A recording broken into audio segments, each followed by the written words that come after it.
This program is brought to you by Link TV for educational and non-commercial use only.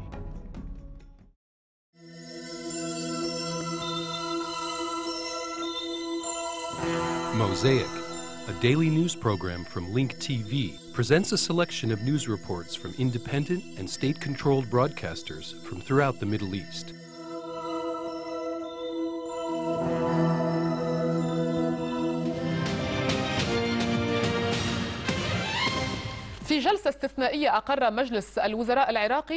During an exceptional session, the Iraqi cabinet approved the security pact between Baghdad and Washington.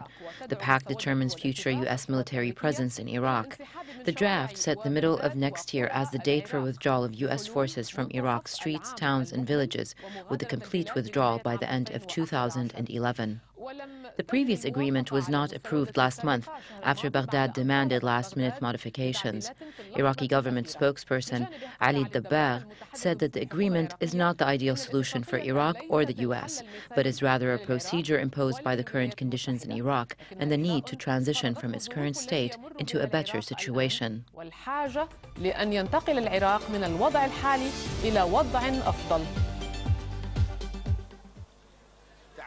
It is not an ideal situation, but a procedure imposed by conditions forced the Iraqi government to finally sign the withdrawal agreement. The cabinet approved the security pact by a majority, considering it the best alternative.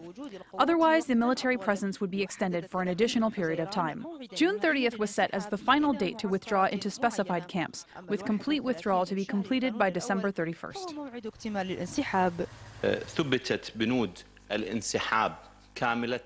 The articles of the withdrawal agreement have been defined clearly. They cancel any articles that contradict the desire of the Iraqi government, which is the withdrawal. By June 30th, 2009, the forces will withdraw from cities, villages, and districts to specific camps agreed upon between Iraq and the U.S. government. The stipulations of the agreement allow any side to withdraw from it as long as 1 year is provided before termination. One issue regarding amendments witnessed wide-scale debate and appeared to change slightly. The issues of immunity and mail remained, with special emphasis added to the phrase, "if deemed necessary" from the American side. Parliament members had different opinions about this. Actually, the agreement is degrading and humiliating from the first article to the last one. If the Iraqi public looked at this agreement, they would reject it outright. This is a first-level success of Iraqi diplomacy. I will add that the Cabinet of Ministers, which has debated and agreed on the pact, reviewed the details of each article of the pact. The altered draft included many points such as the continued U.S. protection of Iraqi finances, the transfer of detainee cases to the government, and the prohibition of searching homes unless granted permission by an Iraqi judge. Observers say that these developments were the result of Nouri Malki's efforts. He obtained the blessings of the religious spiritual leader Ali al-Sistani, which will increase the opportunity for greater public acceptance of the pact. Those who reject the agreement remain firm in their position. There is fear of a new storm, especially when the country is witnessing an intense security escalation. Thus, betting on the future has become a necessity, especially considering that the past only held agreements that were nothing more than ink on paper. For Al Madar, Doha Haddad, Abu Dhabi TV, Baghdad.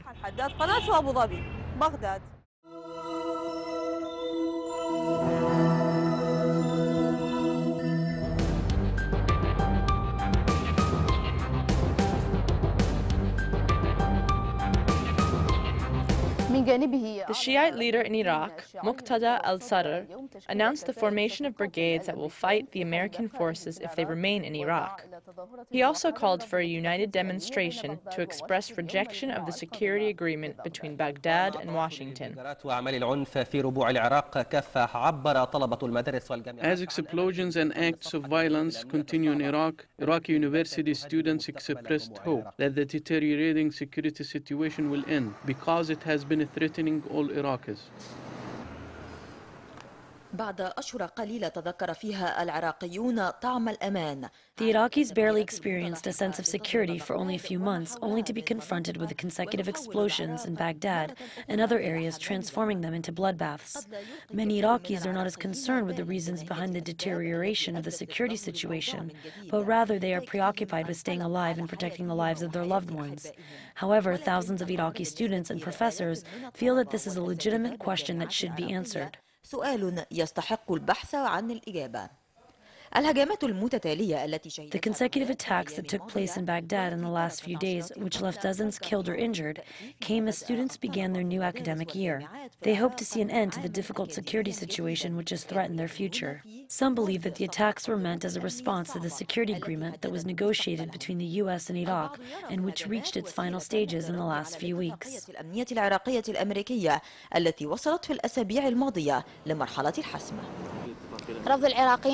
The explosions may have been motivated by Iraqis who reject the agreement, especially in the last 2 months.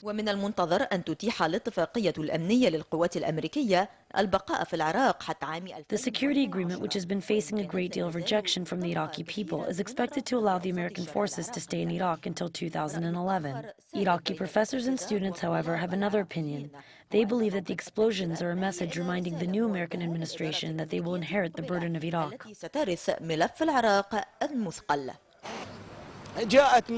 The explosions coincided with the American elections and the victory of Obama. Of course, the groups that were responsible for the explosions want to send a message to the U.S. president-elect that they are still there and that he must take them into consideration, and that they are an influential part of Iraqi society, and therefore they must be accounted for. Some believe that this is a logical explanation. While people are looking for answers to why there's been a resurgence of attacks, Iraqis, including university students and their professors, hope that the sense of security, which they barely enjoyed for only a few months, will return.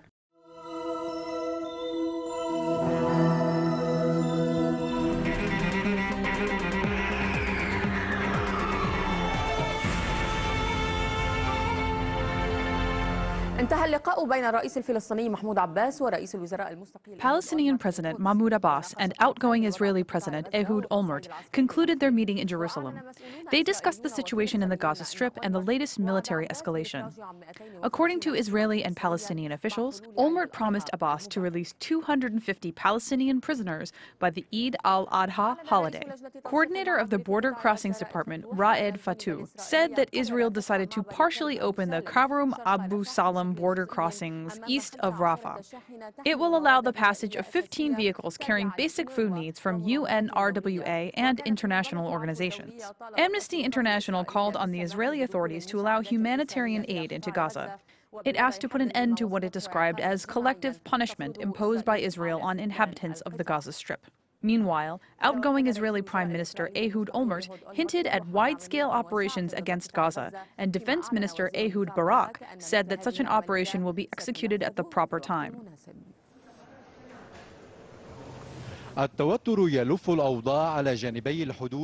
Tension surrounds both sides of the border between Israel and Gaza after confrontations broke the state of calm. This led some to think that the cooling-off period had ended, but this is not necessarily the case. Both Israel and Hamas's political leadership are concerned that calm remains, at least temporarily, until the two sides are ready for the day after the cooling-off period ends.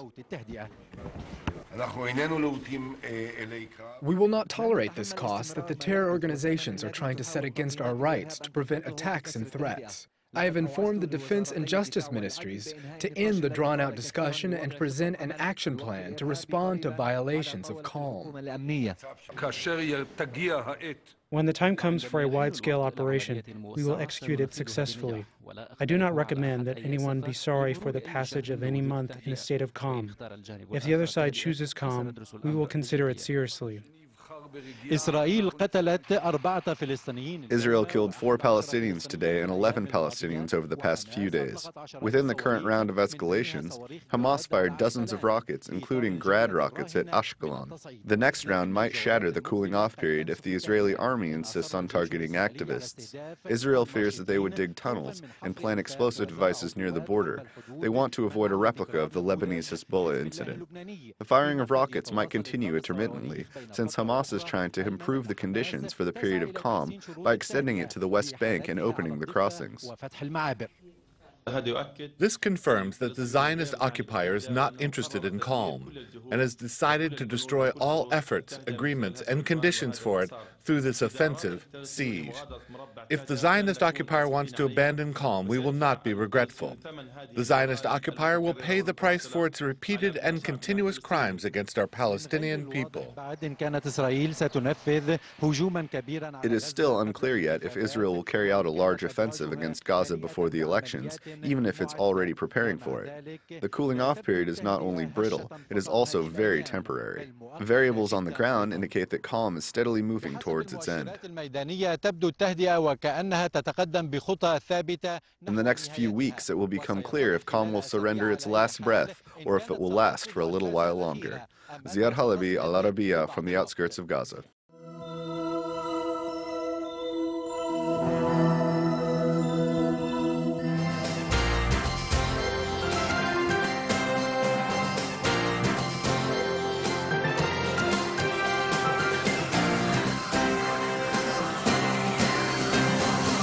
Top story, one of Israel's most infamous crime figures, Yaakov Alperon, was killed today in an underworld hit when his car blew up while he was driving past the corner of Namir Avenue and Yehuda Maccabi Street in North Tel Aviv. 3 passers-by were lightly injured in the gangland slaying, which took place right next to a local bus stop. Police believe the bomb was detonated by remote control. The blast shook nearby apartments and stores, and many initially believed it was a terrorist attack. Alperon was the head of one of the country's largest crime families, which had long-running feuds with several other mobs. Just prior to the hit, Yaakov had been in a Tel Aviv court where his son Dror was charged with extortion and assault on a police officer. Police fear the killing may spark a gangland war. More Qassams rained down on the western Negev today as the security situation in the south continues to deteriorate. IBA's Elisha Rabin has the story. Palestinian rocket fire hailed down on southern Israel this morning after an Islamic Jihad-backed barrage sent Negev residents running for shelter. The terrorist group fired almost a dozen Qassam rockets into Israel today after launching some 17 rockets and mortars over the weekend. Among that barrage were 4 advanced Grad missiles, which have a longer range. No one was injured in this morning's hail, but a rocket that landed in a kibbutz damaged several houses. But last night, a rocket that hit Sderot sent shards of shrapnel flying. It injured 1 man and sent 2 people into shock. The color red alert sounded just seconds before that rocket hit. The Air Force quickly retaliated, killing 4 men who had been launching mortars from northern Gaza. 6 others were wounded, and all of the men pledged allegiance to the Salah ad-Din brigades of the Popular Resistance Committee. Last night, Israel halted 30 trucks carrying humanitarian supplies from entering Gaza as a response to the Palestinian attacks. Crossings remain closed today. Prime Minister Ehud Olmert promised to bring calm back to the Gaza border, but said Israel will not tolerate continued rocket fire. Olmert said Israel is not eager for battle, but does not fear it if necessary. But this Sderot woman said the time for battle is over. It's very easy to get war, and nobody will win in war. They have them killing people, and we have our killing people. So let's negotiate. For IBA News, I'm Elisha Rabin.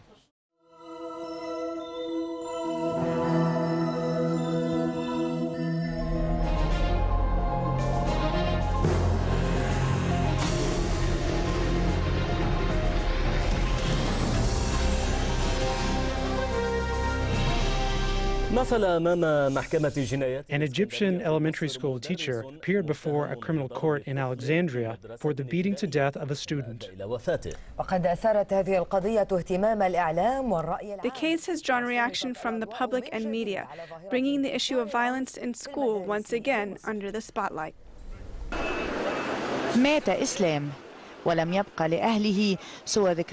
Islam has died, leaving his parents with 11 years of memories. The victim's father called for the punishment of all those responsible for the killing of his son. I'm demanding God's justice. I want justice for my son. All I want is to seek justice for my son through Islamic jurisprudence, which is a part of the rule of God. I don't want more than that. You are the one who killed my son. By killing him, you've shown no sense of responsibility as an educator. The Minister of Education should also be held accountable, along with the teacher. The suspect, a young teacher, is being charged with manslaughter for the beating to death of Islam. The teacher's future doesn't look too promising at this stage. Be patient. The court will rid us of him. Be patient. Relatives of the victim carried their feelings of anger and pain to the court, where the suspect is standing trial in the city of Alexandria. Today's trial session witnessed a high public turnout. Since it came to the spotlight, the case has drawn wide reaction from the public and media. This prompted the defendant's lawyer to speak out. The case has been turned into a political case. They're talking about the Ministry of Education and its minister. This is irrelevant. We're talking about a case that is plain and simple. However, the media has blown it out of proportion, and now the public is giving it more momentum. There are other high-profile cases in the country that the media should focus on. One grade in this elementary school has witnessed the tragic incident that claimed the life of Islam. Many expressed fear that unless educational institutions firmly step up to counter violence in Egyptian schools, especially those that are government-run, a repeat of this incident is most likely to occur. This is not an education system. The teacher shouldn't be allowed to hit a child. The teacher should call for a meeting with the child's parents. He shouldn't be allowed to hit the student. The case of Islam is refocusing the spotlight on the issue of violence in schools, where many come in the form of beatings, harassments, or verbal abuse. This news comes despite the fact that the Egyptian Minister of Education has repeatedly confirmed that hitting as a form of discipline is not allowed in Egyptian schools. However, it seems that some teachers have drifted away from this rule, and the victims are usually children at the age of budding flowers. The case of baby Islam exceeded the scope of the typical criminal case, as it helped open the file of violence in school. Many believe that the issue of violence is part of the larger educational problem in Egypt.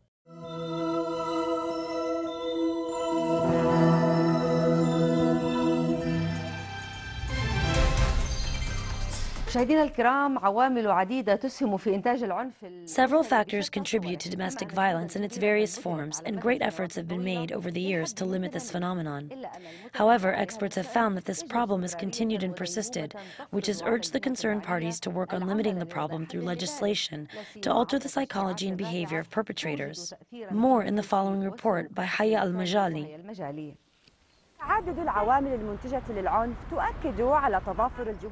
The multiple factors breeding violence force society to work together towards limiting violence against women and children. A royal decree made domestic violence a red line not to be crossed.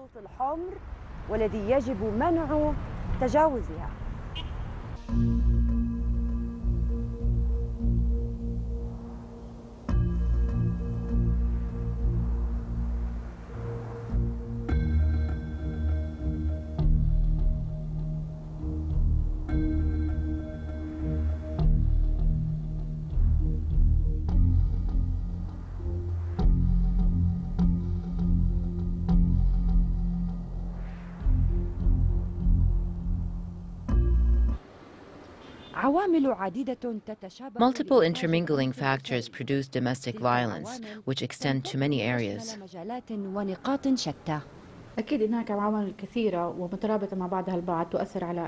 Surely, there are many interconnected factors affecting the phenomenon of violence against women and children. One of these are societal factors, which are seen in inter-family struggles due to the extended family, the large number of children, and social roles within the patriarchal system of the Arab society specifically. There are also psychological and economic factors. The media plays a large role in perpetuating violence against women and children.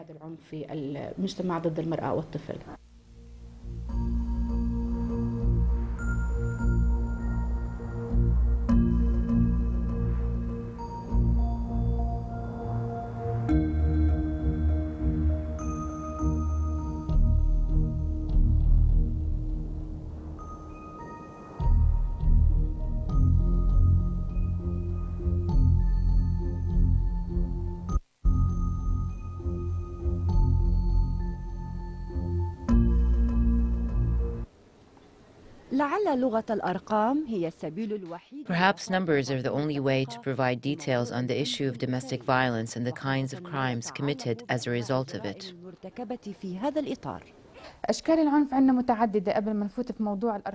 We have many kinds of violence that we need to address before talking about numbers. Violence can be physical, like beating. It can also be sexual, like sexual harassment and sexual abuse. According to police records, 23% of women reported having been sexually harassed or abused.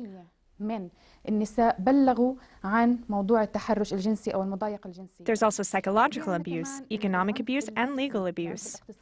Considering these percentages, we take physical abuse as an example here.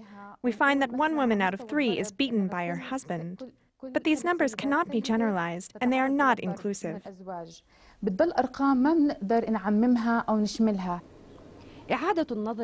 There is a need to re-examine current legislation so as to provide a punishment that is more effective in deterring domestic violence.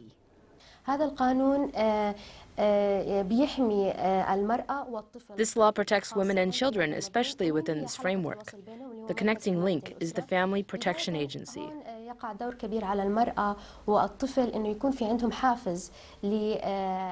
Women and children have a large role to play in this. They need strong and clear motivations to reject this kind of abuse and try to stop it. A woman might explain to her husband or the person who is abusing her that this act is unacceptable. Re-examining current legislation focusing on setting more severe kinds of punishment is essential to limit the phenomenon of violence against women and children, or what is known as domestic violence. For 60 Minutes, this is Haya Al-Majali, Jordan TV. هيا المجالي التلفزيون الأردني.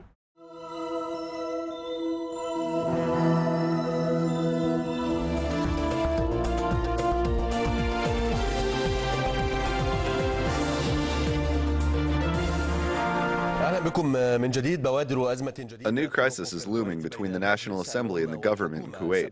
This time it is being caused by an Iranian Shiite religious figure. Yesterday, 3 Islamist parliamentarians confirmed that they will file a request to question the Prime Minister, Sheikh Nasser Mohammed Al-Ahmed Al-Sabah, for violating the law by allowing a religious figure, Mohammed Al-Fali, to enter Kuwait. Last July, Al-Fali was accused of insulting the companions of the Prophet Muhammad. May God be pleased with them. He was fined $37,000. His case is supposed to be heard again in an appellate court next month.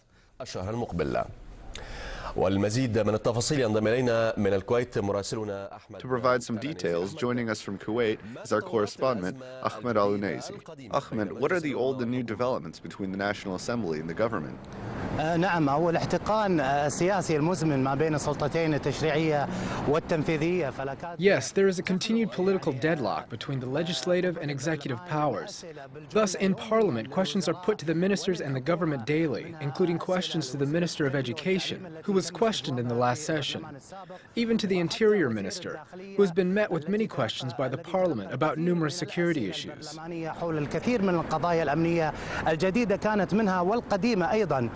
الكثير من الاستجوابات التي تلوح بالأفق الآن. The new and old development is that many of these looming interviews, questioning government figures, which will take place in the Parliament, have created a more tense and heated atmosphere in Kuwait. It has led to more of a stalemate in the public, the media, and in all sectors. في وسائل الإعلام وفي كل الاتجاهات. آخرها كان 3 نواب قدموا استجوابهم أو The latest development came when 3 Parliament members said that today they would present questions to the Prime Minister about this publicized issue regarding the religious figure, who was banned from the country and who actually returned to the country. This has created major controversy here in Kuwait. Ahmed, stay with us to discuss the Kuwaiti market and financial situation with the resumption of the stock market after an administrative court decision to halt it has expired.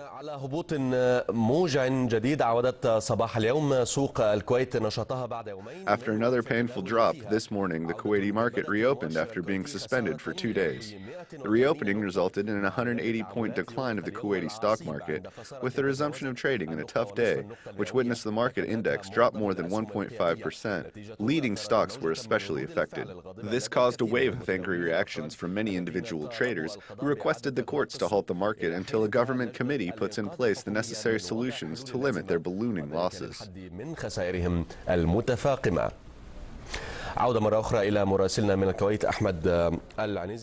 We return again to our correspondent in Kuwait, Ahmed Al-Unaizi. Ahmed, how did these losses affect investors in trading? As you see, the market is closed right now, and closed with many large drops and losses to the pockets of citizens. They had hoped that the suspension of the stock exchange, as a result of a lawsuit filed by 2 attorneys, who requested that the administrative courts order the stock exchange halted for 2 days, would contribute to the government measures that may stop continued financial losses in the stock exchange. However, regretfully, the stock exchange reopened today and incurred major declines, which was met with much displeasure, especially by small investors. Have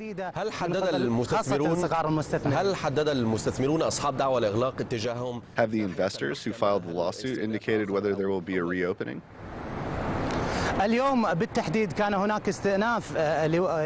Today there was resumption of trade in the stock exchange based on the attorney's lawsuit. Based on that decision, the stock market was reopened today. Today, the court decided to review the case on December 1st.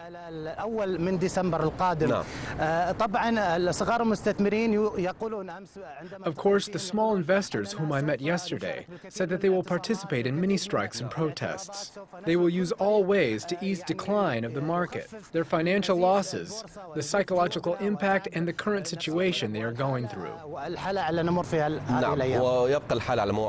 Thank you, Ahmed Al-Naizi, our correspondent from Kuwait.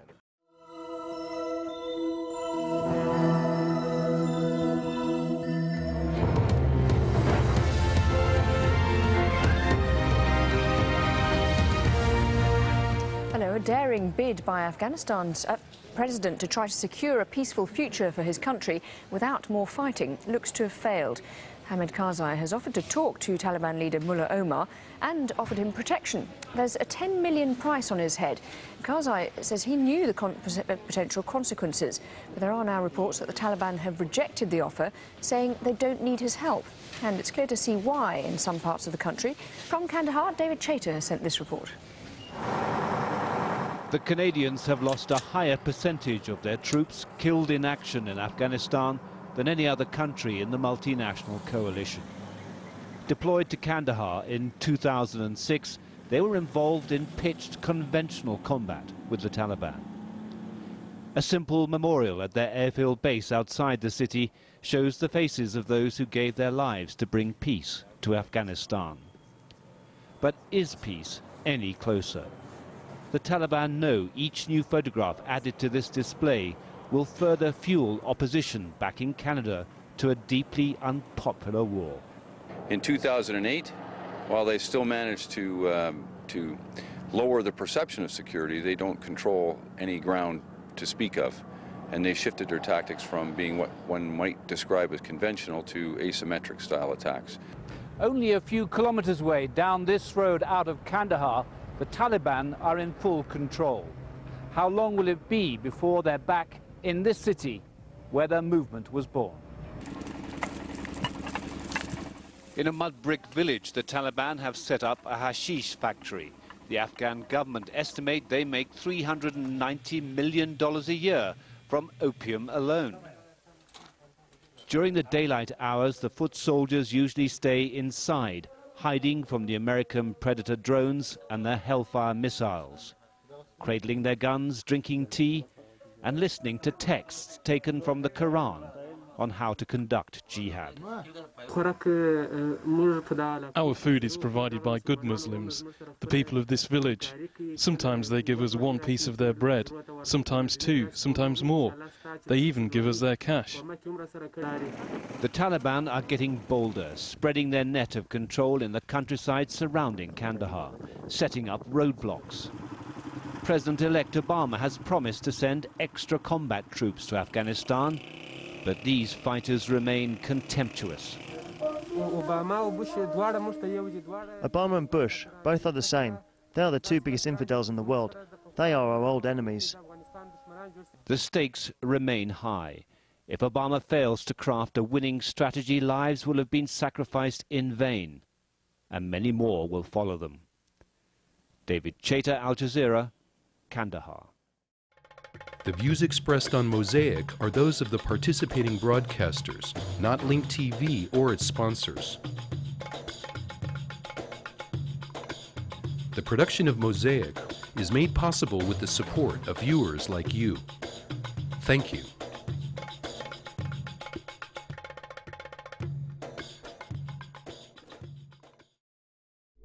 This program was brought to you by Link TV for educational and non-commercial use only. Link TV is the only U.S. television network devoted to global and national news, with uncompromising documentaries and diverse cultural programs. Programs which connect you to the world.